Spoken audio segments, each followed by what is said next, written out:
So next we're going to move on to, this is in more extreme weather again, snowy conditions. I normally use this as a climbing or mountaineering jacket, but it's very, very warm. What this is, it's a small stuff sack with a Polartec thermal jacket, a bit like the Afghan suit jacket, but that's a bit more bulkier than this. That's why I choose to carry this. It's made by Keeler. It's a mountaineering make. Now this is a warm layer, as I said before, that boosts your warmth. So you wear it on the outside for when you've stopped, say walking or climbing, or if you're belaying. And as I said, Primaloft is the leading insulation, I think, at these times. Obviously I know the colour is more of a burgundy, shows a bit red in the screen there, but it's very warm. And I generally sleep in this jacket in really cold weather. So obviously this can go on the outside or the inside of your waterproof jacket depending on the weather. It's quite rain resistant and very windproof, so it's very good. It's got ripstop outer, so if it does rip, it won't rip all the way, which is very important. So this is the layers I use when I'm out. Obviously it's all weather depending. In the winter I will always carry this jacket and the layers I've got on me, which means you need to choose your pack so you can fit it all in. A good ideal size is about a 30 to 40 litre pack in the winter. Doesn't matter what activity you take on. It's a very good idea to carry that sort of volume of pack. So what we're going to do is I'm going to zoom down and show you my kit. This is going to focus on hats, spare hats, gloves, spare gloves, inner and outer. So we'll move on to that right now. Right guys, so what I want to just quickly run through, which is quite important, is how we pack our bag in the winter. If you see in here, I've got access to everything other than my cooking pots. But if you're going to be walking a lot, then it doesn't really matter where you put your cooking pot. But for me, what I want to keep up the top part of my bag is my layering. Now I've got my tarp here, I've got my waterproof jacket here, I've got my Primaloft jacket here, and you see there's my warmth layer of my layering system. And now tucked away in here,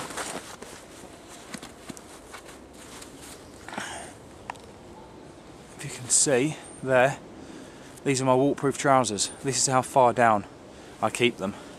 Pushed down just so they're out of the way. Now we're going to be talking about hats and gloves. So for me, the first thing is at the top of my bag I carry spare gloves. Now these are cheap, stretchy contact gloves, just the ones with all the sticky bobbles on, just for a bit of grip. These are spare for my pack. And a buff.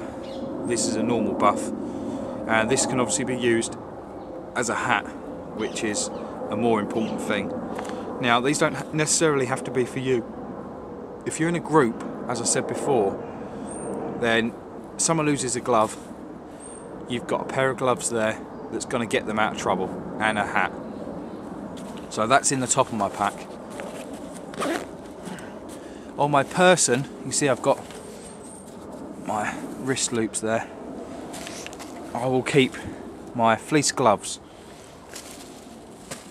Now, don't necessarily have to be fleece, but I like them and they work for me. This is more of my base layer, really. So I put these on, and if I'm wearing this top or another top like it, I'll just pop the thumb loops around. Now this will take on very cold weather. The only weather it won't take on will be extreme cold and the wet. But another thing is, these ain't windproof, so I'm going to get the windproof for my wrist but not my hands and my fingers. So what I've got now is in the bottom pocket, or that my hand warmer tube I've sewn in, is my outer gloves. These are waterproof, breathable and windproof.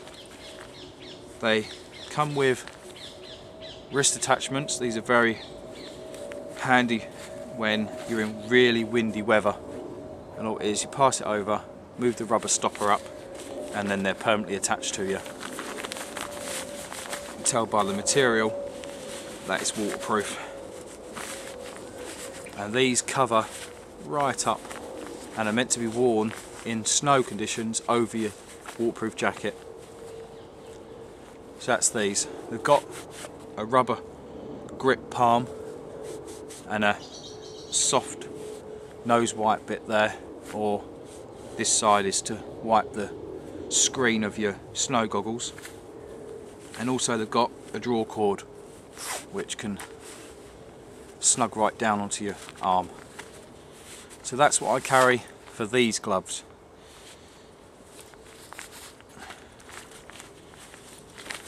Obviously you've seen on my last video that I carried my mitts. They will firmly, actually they're Primaloft mitts. Now these are normally my emergency warming layer, which I keep at the bottom of my bag. So what we do, we just pull out these layers, and I only have to pull out 2 to get down to it. So what I carry in the bottom of my bag, just find the other layer.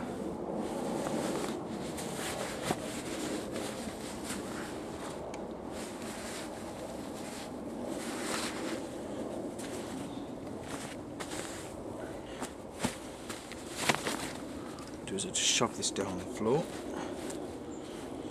Right, so I've got 2 things at the bottom of my bag. First thing is the mitts I talked about. These are meant to be worn on their own, no inner glove. They're more firmly efficient that way. Again, you've got the draw cord for the arm, the wrist strap there to pull it right tight down.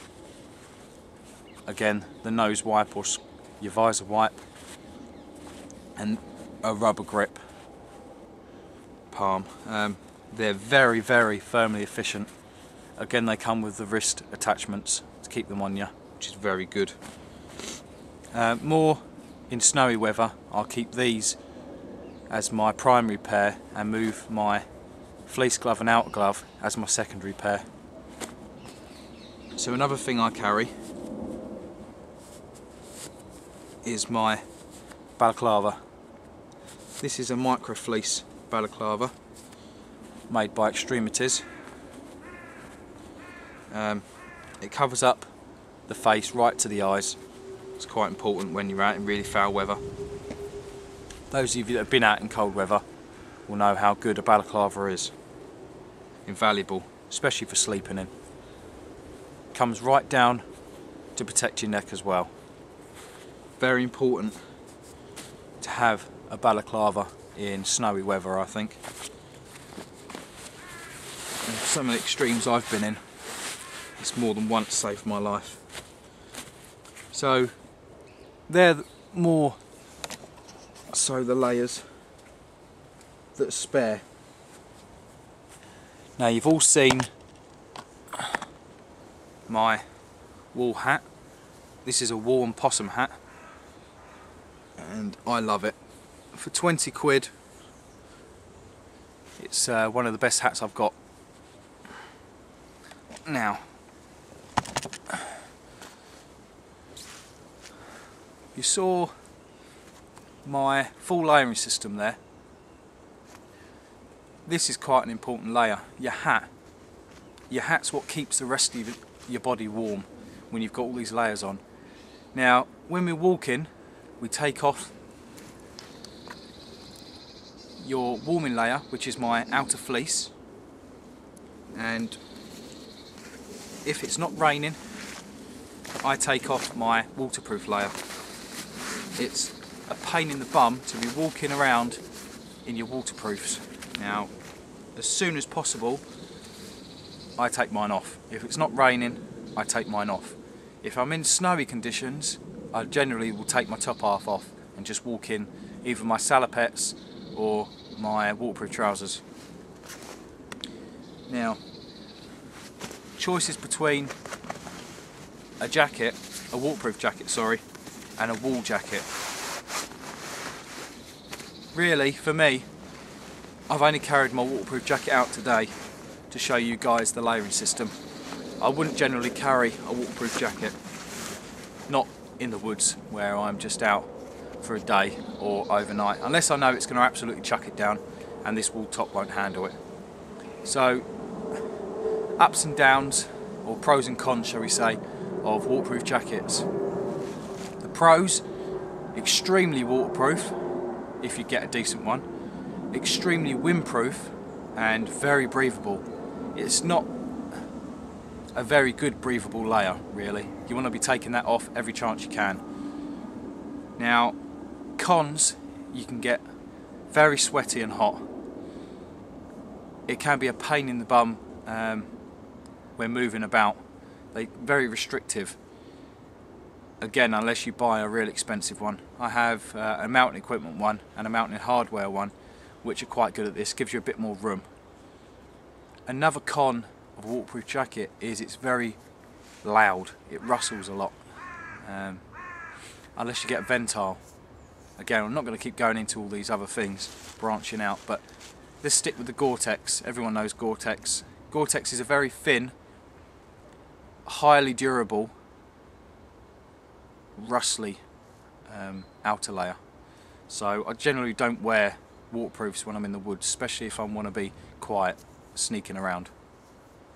It's very good for tracking, so you don't want to be noisy. Take it off and you want to be as quiet as possible. That's where wool comes in.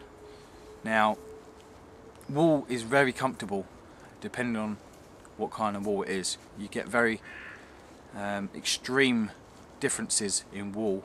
You've got the very poor quality, which is around a 40-60 mix. So you're 40% wool, 60% other. This could be all sorts of other bits. The best quality is obviously 100%. This wool here is a 70-30 mix, so you've got 70% wool, 30% polyester fibres. It's quite warm, hence the reason it's double layer, and a fleece layer in the hood, which is windproof then. And this, like I said, pulls right over. When you're sitting around the fire and you've got the cold coming in from the back, it's very good protection. And again, you put a rucksack on, people always moan about they can't get the hoods. Well, this oversized hood is very easy. A lot of it stays out of the strap, so you can just pull it out and then let it go. It can also be retained with the tab I put on. So I would always choose wool over a waterproof layer, unless, like I say, in extreme weather. Other than that, guys, it's each to their own. I do think you should carry a spare hat and a spare pair of gloves on your person and in your rucksack. On my person, a spare hat to me would be my buff, especially the one with the polar fleece on it, which means it'll make a perfect hat. Any of you that's got a buff will know how useful they are, depending on whether they've got the fleece or not. They're very, very good, very versatile. So it all depends on you as a person, but it also depends on the kit you're carrying. If you've got very heavy bags, you don't want to be wearing loads and loads of layers.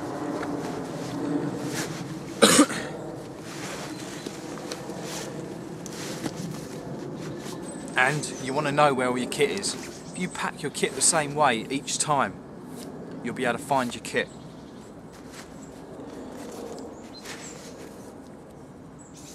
Even in the most extreme weather, where you can't see anything, you should know where to find your kit.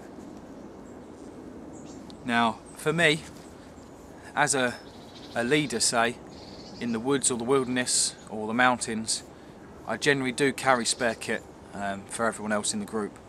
Not a lot of it, but we always do try and carry, as a leader, extra kit. Stuff does go wrong. I've had other leaders lose their kit. So you're going to need to provide that sort of emergency kit. Not saying you all have to do it, a lot of you don't want to carry kit for other people, and I do understand that, but in a group situation you don't want to be thinking about just yourself, you want to be thinking about the whole group. So when we're moving around, as I said, we take off that outer layer of fleece. You can strip down right to your base layer, and I will generally just keep my base layer and this wool top on. As it's cold, I've got my mid fleece, my base layer, my buff, my hat. I will be putting on these gloves, but generally when you start moving you're going to get hot again. So the first thing I remove is my buff and undo the neck. If you're still getting hot, you want to remove your hat and your gloves, or depending on how windy it is, you might want to keep your gloves on to keep the wind chill from your hands. Hence the reason I like a wool top, especially this one. I've designed it so I've got a pocket from just under my armpits, and it's about a foot down, and it's rectangular, so I can get quite a lot of kit in there. Rather than taking off my rucksack to put kit in, I can just take my gloves, shove them in there. And my outer, if you see this tube at the bottom, has my outer gloves in. Also, as it's a hand warmer pocket, I've got a micro fleece stitched in. And now that can be, so as I'm walking, if I've took my gloves off, when I warm my hands, I can just shove them straight in. It's not the longest of fleeces, but it's very nice if you want to put a waterproof jacket over in extreme weather. Sorry.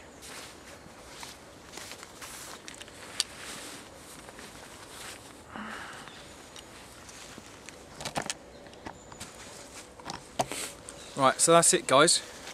It's all up to you now to go out and learn what's good for you. This is the general idea of the layering system. If you get hot, you take a layer off. If you get cold, you put a layer on. You don't want these big bulky layers, so you've only got your base layer and then a big outer layer. It doesn't work very well. What you want is a series of layers to help trap that heat on your body, especially your torso.